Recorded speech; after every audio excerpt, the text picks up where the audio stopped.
Hey, it's your buddy Peace and Harmony with you here today. Zooming in on the topic of narcissistic crazy making and the cognitive dissonance that occurs with crazy making in the emotional repertoire of the narcissist, the emotional intelligence, if you will, the contradictory things that they say as opposed to the things that they do. This is oftentimes lays the foundation for much of the narcissist crazy making, cognitive dissonance, and really a lot of the chaos that is created in the narcissistic relationship. The narcissist is definitely one to make a lot of promises. They make a lot of grandiose statements. They have a lot of great things that they explain and express to you that they want to accomplish in your relationship. We're going to go on these great travels. We're going to have this wonderful family. We're going to have this and this business deal. We're going to be business partners. We're having this wonderful affair together. So there's a lot of promises, a lot of sweet talk, a lot of sweeping off the feet, a lot of charming. Or on the demure side of the overt narcissist, they're very under the radar, very soft-spoken, very unassuming, very aloof. So it's really in the interplay between this, what we need to understand is a mask or a facade that the narcissist is creating and composing in the relationship. And then it's in essence the flip side, the other side of it that we start to experience when we start to see the mask coming off.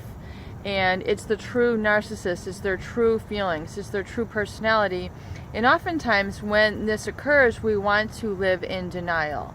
So that tends to also compound the experience of the crazy making, because it's so counterintuitive and so counter and so contrasting to our hopes and our desires and our wishes and our wants for the relationship that we tend to just push it away. We tend to want to not believe it. We tend to misjudge our perceptions. We tend to not question our perceptions.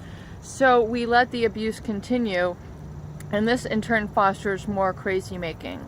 So what does it really mean to have cognitive dissonance? Essentially when one behaves differently than what they are stating. For example, I had a client who's narcissist.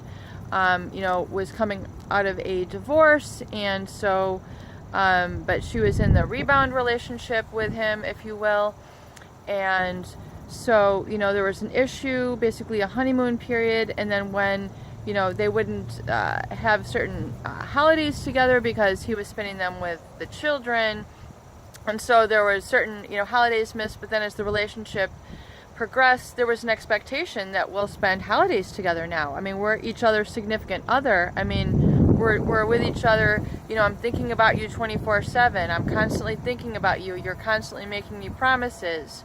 You're giving a lot of big statements. That you're you're providing me this and taking me here, and again, the grandiosity, the illusion that's being built, the mask that's being presented in the relationship. And especially things like Valentine's Day, where the narcissist will not get a card for the one that they have been quote unquote screwing for the past couple of years, or the one who they've been texting, the one who they've been in love with, they've been professing their love, they've been romantic with this person. And so it's just like Valentine's Day would be an expected, holiday or time to get together, and it's just like, yeah, I love you, I love you, don't you?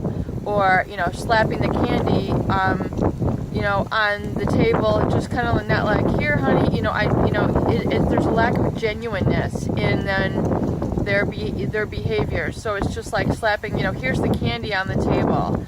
There's definitely a cognitive dissonance, means there's a different feeling that is communicated versus what it is that they're saying.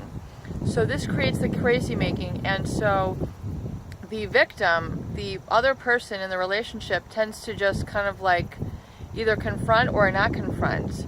And oftentimes that's the real creation of denial, when we begin to see these episodes of cognitive dissonance, where there's a conflict between what they're saying and what they're doing, and there's some sort of chaos being built up out of this.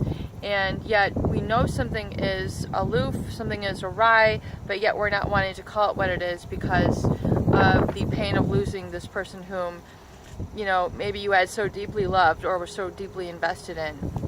So please be aware of those episodes as a true hallmark quality and